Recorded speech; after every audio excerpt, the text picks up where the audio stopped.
All right, on to standard three, disease and disorders. Last one before you take the quiz. Let's go. Um, Meningitis is the first disease and disorder we're going to go over. All of these, by the way, have video links below this in the pass off. So make sure you watch those so you get a more well-rounded idea of what these are and how they really affect people. Meningitis itself is just, you have to memorize it as an infection that causes an inflammation of your meninges. Remember, your meninges are those protective areas that go around your brain. And when they get inflamed, there's two things that are wrong. One, the infection can spread to your brain, which is bad because your neurons are very sensitive and those infections will cause death of neurons, which you really can't afford to lose a lot of those. Next, the inflammation will actually cause pressure on your brain, and that too can kill brain cells. Think of like when you roll your ankles, you cause inflammation. That inflammation can spread out and cause you to have their big fat ankles, right? But in your brain, it's stuck inside your skull. There's nowhere for that swelling to go except in and push on your brain. And so that's where you get these headaches. You can get confusion, dizziness. It's because there's all this extra pressure being put on your brain. So those electrical signals can't go exactly the way they want to.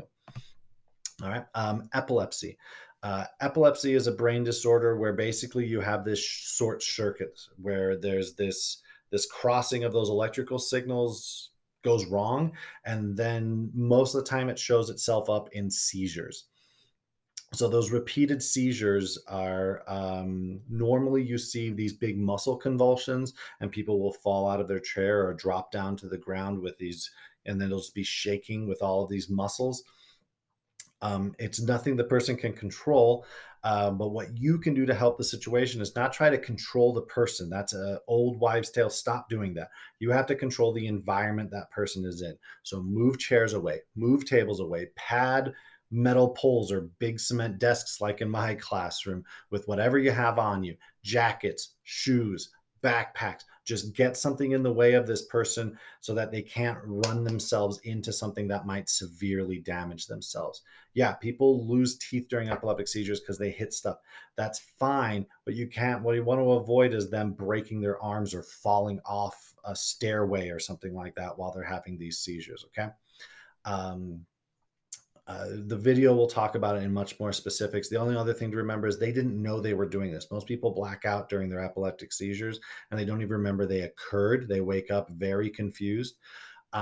So if you do have someone in a class, and you probably will, that has a seizure, just make sure that they feel welcome. Make sure that you don't let it be a stigma for them to come back to class, that they still feel welcomed, and that, because you can't really hold that over their head, and you definitely shouldn't.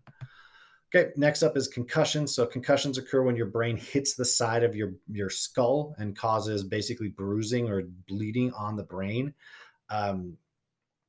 We constantly think about this in football, but you can have this occur during car accidents or even less noticeable situations. Just basically, if your meninges can't stop your brain, if your meninges and cerebral spinal fluid can't stop your brain from hammering into the side of your skull, then you're going to get a concussion. And wherever that concussion, it's going to have specific problems for the specific areas you get that concussion. Memory loss if it's the front of your head, vision problems if it's the back of your head, coordination problems if it's the top, if it's the side, you're going to get hearing loss or a ringing. All those things are signs of concussions. And the biggest problem people have is there's no cure. Rest just helps diminish the symptoms. And after every concussion, you're more likely to get another one. So just something to look out for as you're in doing all of your fun activities. Last up is a cerebrovascular accident. Basically, you're looking at a stroke. Also known as a CVA. You need to know all three of those terms, by the way. For this pass off, I promise they're on the quiz and they will be on the test as well. Okay. You need to know that a CVA is a stroke, is a cerebrovascular accident. Good. Basically, the idea is that if anything stops blood flow it's a heart attack of the brain. So if anything stops blood flow, whether it clogs it or there's a hemorrhage, you're going to not get enough oxygen and nutrients to your brain, and those areas will die. And whatever parts of your brain die, you'll lose the function that they had. So if the area that controlled your face muscle dies, your face is going to drop. If you have the area that controls your speech dies, that's going to happen as well. And remember that there's no cure. And this is a thing that takes seconds. Every second, more cells are dying. So you need to get people to the hospital as soon as possible.